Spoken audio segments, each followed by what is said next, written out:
अब देखो, कहानी की शुरुआत में हम शुद्ध शाकाहारी होटल के मालिक सुबन्ना को देखते हैं और वो आधी रात में किसी आदमी की लाश के टुकड़े टुकड़े कर रहा होता है। पूरे होटल में खून की धाराएं बह रही होती हैं। इसी के साथ सुबन्ना उन टुकड़ों को होटल के अंदर ही आग में जला देता है। पूरे होटल को फिर से साफ कर देता है, खून के सारे निशान मिटा देता है और नहा धोकर खुद को भी साफ कर लेता है। लेकिन शुद्ध शाकाहारी होटल का मालिक, जिसने कभी मांस मछली को हाथ तक नहीं लगाया हो, वो अपने होटल के अंदर एक आदमी को मारकर जला रहा है।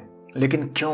कहानी में आगे बहुत सारी मिस्ट्री के पन्ने खुलने वाले हैं और एंडिंग में तो भाई साहब आपका सर घूमने लगेगा। फिल्म का नाम है शाकाहारी और फिल्म आपको प्राइम वीडियो पर देखने के लिए मिल जाएगी। तो अब कहानी पर वापस आते हैं। अगले दिन हम इंस्पेक्टर मल्लिका अर्जुन को देखते हैं। उसे गांव से उसकी वाइफ का फोन आता है। उसकी तबीयत खराब थी। वो पिछले कुछ दिनों से अर्जुन को ट्रांसफर लेकर गांव वापस आने के लिए कह रही थी और आज अर्जुन भी उसे बताता है कि मेरा काम यहाँ लगभग खत्म हो गया है और जल्द ही ट्रांसफर भी मिल जाएगा। इसके बाद अर्जुन अपने सीनियर ऑफिसर को कॉल करके ट्रांसफर के बारे में पूछता है। तब सीनियर ऑफिसर उससे कहता है कि पहले विजय वाला केस खत्म कर लो, उसके बाद ट्रांसफर की बात करना। दरअसल अर्जुन ने विजय नाम के एक आदमी को लॉकअप में बंद करके रखा था। उसने अपनी ही पत्नी का कत्ल किया था, लेकिन अभी तक अर्जुन को पोस्टमार्टम रिपोर्ट नहीं मिली थी और इसी वजह से अर्जुन ने अब तक विजय की चार्जशीट फाइल करके उसे कोर्ट नहीं भेजा था। एक तरफ अर्जुन थाने में आकर पोस्टमार्टम रिपोर्ट का वेट कर रहा होता है, तो दूसरी तरफ हम फिर से सुबन्ना को देखते हैं। वो रोज की तरह आज भी अपने होटल में कस्टमर्स के लिए खाना बनाता है। पुलिस स्टेशन भी पास में ही था, तो पुलिस वाले भी अक्सर नाश्ता पानी करने के लिए होटल में आते रहते थे। लेकिन सुबन्ना उनके सामने रोज की तरह नॉर्मल बर्ताव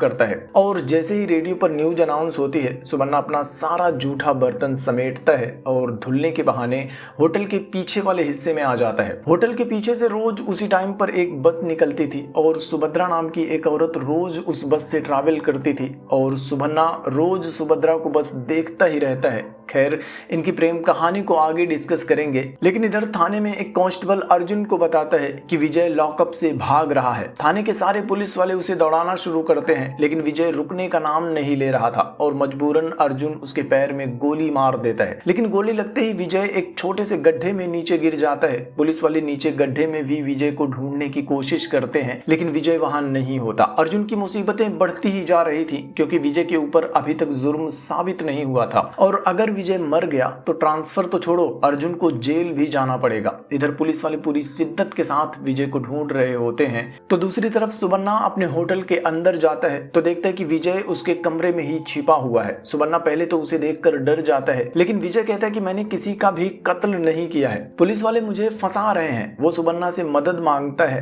at the same time police वाले भी विजय को ढूंढते हुए होटल में आ जाते हैं। सुबन्ना बाहर आकर उन्हें चाय पानी देता है और सोच में पड़ जाता है कि विजय के बारे में पुलिस वालों को बताऊं या नहीं बताऊं। और आखिर में सुबन्ना विजय की मदद करने का फैसला करता है। पुलिस वालों के सामने उसके हाथ कांप रहे होते हैं, बट समहाउ सुबन्ना सब कुछ मैनेज कर लेता है। पुलिस वालों के जाने के बाद सुबन्ना विजय के पास जाता है और उससे पूछता है कि अगर तुमने मर्डर नहीं किया है तो पुलिस वाले तुम्हारे पीछे क्यों पड़े हैं। तब विजय उसे अपनी कहानी बताना शुरू करता है। दरअसल विजय का एक दोस्त था हर्षा और वो दोनों अनाथ थे, तो एक दूसरे का सहारा बनते हैं और हर्षा बड़े भाई की तरह विजय का ख्याल रखता था। और एक दिन विजय हर्षा को बताता है कि मैंने बीएसएफ का एग्जाम पास कर लिया है और लेटर आते ही मैं 2 साल की ट्रेनिंग के लिए चला जाऊंगा। लेकिन हर्षा ने ऑलरेडी विजय के लिए एक लड़की देख रखी थी। वो विजय से कहता कि वो लड़की बहुत अच्छी है, तो उसके साथ शादी कर ले, फिर जहां भी जाना हो चले जाना। अगले दिन दोनों उस लड़की को देखने उसके घर जाते हैं। लड़की का नाम है सौगंधिका।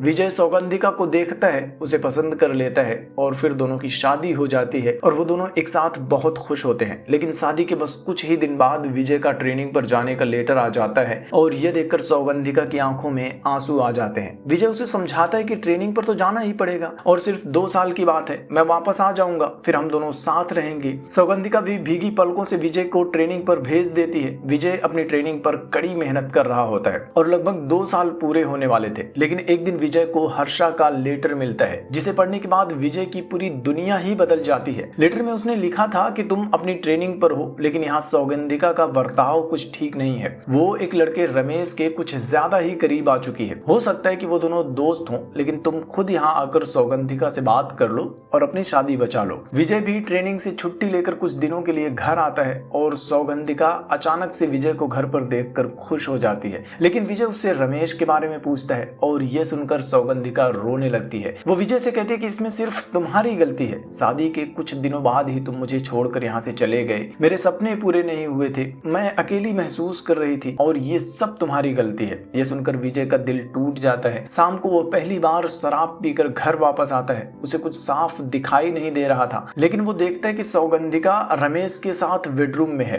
विजय को देखते ही रमेश वहां से भाग जाता है और गुस्से में विजय भी सौगंधिका को जमकर एक थप्पड़ मारता है और खुद भी बेहोश हो जाता है। लेकिन अगली सुबह अर्जुन के जगाने पर विजय की आंख खुलती है और वो देखता है कि बेड पर सौगंधिका की लाश पड़ी हुई है। पुलिस वाले विजय को अरेस्ट करके लॉकअप में डाल देते हैं। अपनी पूरी कहानी बताने के बाद विजय सुबन्ना से कहता है कि मैं बेकसूर हूँ, सौगंधिका को मैंने नहीं मारा था। इधर पुलिस वाले अब भी विजय को ढूंढ रहे होते हैं। दूसरी तरफ विजय का फ्रेंड हर्षा भी एक वकील से मिलने के लिए जाता है। वो वकील को विजय के बारे में सब कुछ बताता है। वकील भी उसका केस लड़ने के लिए तैयार हो जाता है। इधर अगले दिन सुबन्ना रोज की तरह अपने होटल में कस्टमर को हैंडल कर रहा होता है। तभी कुछ पुलिस वाले भी नाश्ता करने के लिए होटल में आते हैं। एट द सेम टाइम विजय को खांसी आने लगती है, लेकिन बाहर पुलिस वाले उसकी आवाज न सुन ले, इसलिए विजय अपने मुंह में कपड़ा डालकर खांसता है। खैर पुलिस वालों को भी कोई शक नहीं होता और वो नाश्ता करके चले जाते हैं। लेकिन विजय को जो गोली लगी थी वो अब भी उसके पैर में ही थी और उसकी वजह से विजय की तबीयत खराब होती जा रही थी।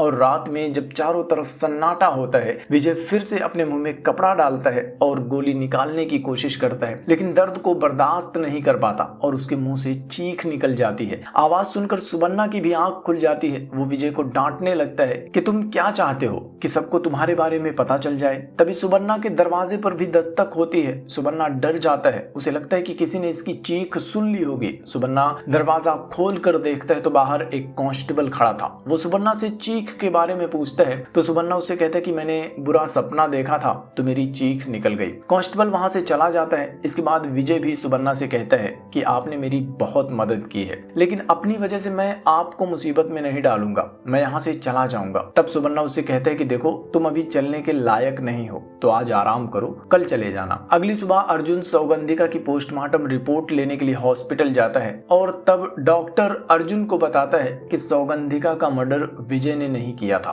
क्योंकि उसकी गर्दन पर जो फिंगरप्रिंट्स मिले हैं वो सौगंधिका के नहीं किसी और के हैं। और यह सुनकर अर्जुन और भी परेशान हो जाता है, क्योंकि अब अगर वो लोग विजय को ढूंढ नहीं पाए और बात बाहर आ गई तो अर्जुन की नौकरी जाना और उसका जेल जाना तय है। इधर सुबन्ना देखते कि गोली निकालने के बाद विजय को बहुत तेज बुखार हो गया है। वो होटल में कस्टमर्स का काम खत्म करके होटल बंद करता है, मार्केट जाता है, विजय के लिए दवाइयां लेता है और जरूरी सामान खरीद कर वापस आ जाता है। वो विजय को पैसे, टिकट, दवाइयां सब कुछ देता है और उसे कहता है कि फिलहाल तुम आराम करो, सुबह बस आने से पहले मैं तुम्हें जगा दूंगा और तुम यहाँ से चले जाना। लेकिन आधी रात में जब सुबन्ना विजय को जगाने के लिए जाता है तो विजय हमेशा के लिए सो चुका था, मतलब मर गया था। और यह देखकर सुबन्ना के होश उड़ जाते हैं। उसे कुछ भी समझ में नहीं आता कि आगे क्या करना है। वो विजय की लाश को एक बोरी में भरता है और उसे ठिकाने लगाने के लिए जाता है, लेकिन रास्ते में उसे 2 कांस्टेबल्स मिल जाते हैं। वो सुबन्ना से पूछते हैं कि तुम इतनी रात को यहाँ क्या कर रहे हो। सुबन्ना कहता है कि मैंने पूरे होटल को अच्छे से साफ किया है और जो कचरा निकला है उसे फेंकने के लिए जा रहा हूँ। लेकिन कांस्टेबल उसे कहता है कि इतनी रात को तुम कुछ भी फेंकोगे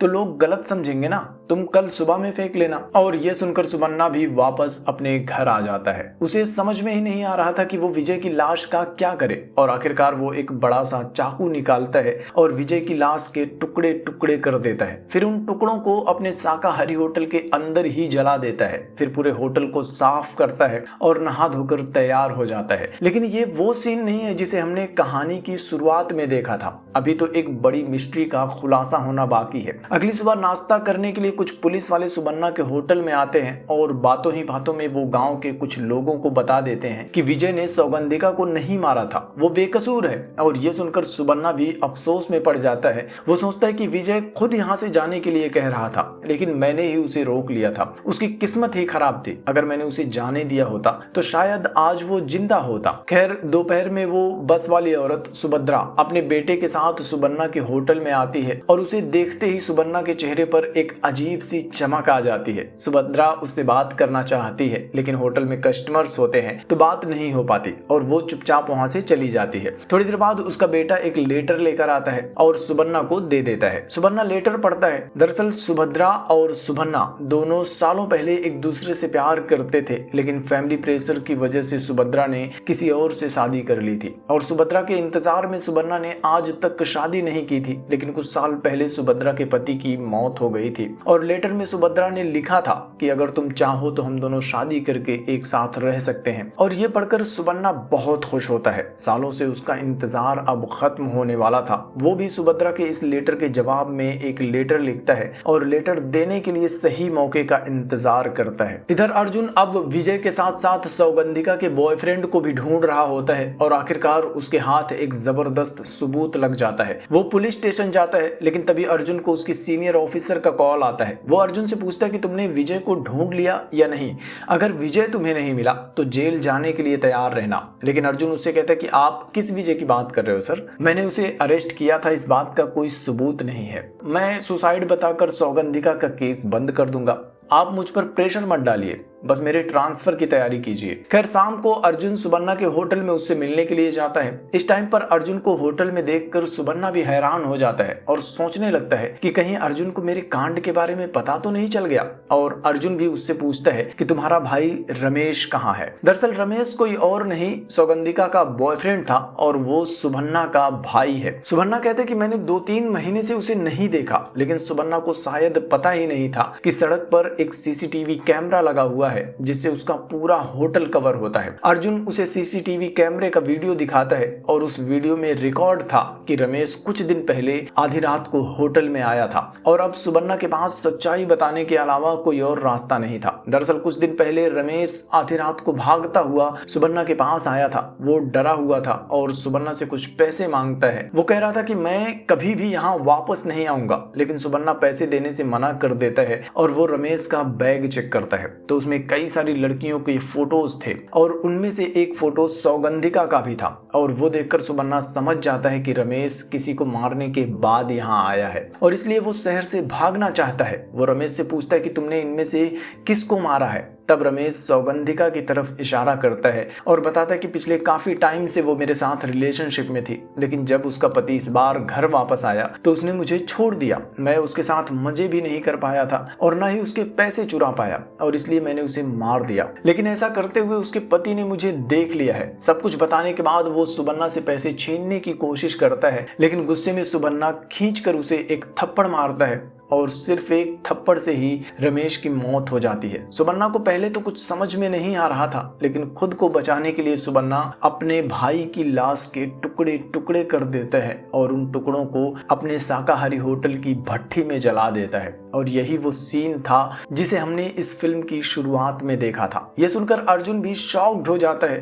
फिर वो सुबन्ना से पूछता है कि विजय कहाँ है। तब सुबन्ना उसे कहता है कि विजय मेरे होटल में आया था और उसे देखते ही मैं समझ गया था कि मेरे भाई ने ही इसकी जिंदगी खराब की है और इसीलिए उसे बचाने के लिए मैंने उसकी मदद की, लेकिन वो मर गया। अगर उसकी बॉडी मिलती तो इल्जाम मुझ पर आता और खुद को बचाने के लिए मैंने उसकी लाश के भी टुकड़े टुकड़े कर दिए और उसे भी अपनी भट्ठी में जला दिया। यह सुनकर अर्जुन उसे पूछते कि तुम्हारा ये शाकाहारी होटल है या कोई कसाई खाना है। खैर तुम्हारे इस बयान से मेरा केस सॉल्व हो गया है। वो सुबन्ना को पुलिस स्टेशन चलने के लिए कहता है, लेकिन सुबन्ना कहता है कि तुम्हारे पास मेरे इस बयान का कोई प्रूफ है, मैं अपना बयान बदल दूंगा। तब अर्जुन उसे अपना सीक्रेट कैमरा दिखाता है जो कि अर्जुन ने रेडियो के पास छुपा कर रखा था। वो सुबन्ना से कहता है कि तुम्हारा सारा बयान इसमें रिकॉर्ड हुआ है, लेकिन तभी वो देखता है कि कैमरे में वो बैटरी लगाना भूल गया था और उसमें कुछ भी रिकॉर्ड नहीं हुआ है। और यह देखकर सुबन्ना जोर जोर से हंसने लगता है। अर्जुन को गुस्सा आता है और वो सुबन्ना को जोर से धक्का देता है। दीवार में लगी हुई एक कील सुबन्ना के सर में लग जाती है और उसकी भी मौत हो जाती है।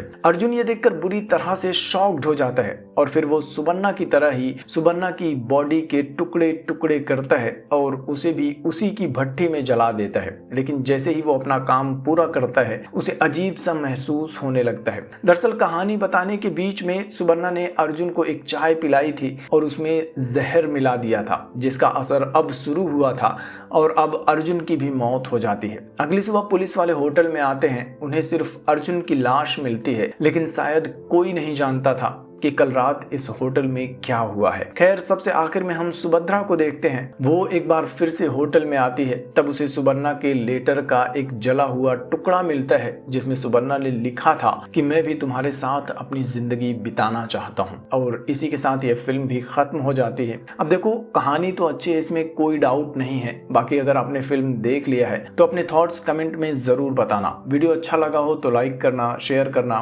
और चैनल को भी सब्सक्राइब करोगे तो मुझे भी अच्छा लगेगा। जल्दी मिलूंगा आपसे एक और नई कहानी के साथ। तब तक के लिए थैंक यू।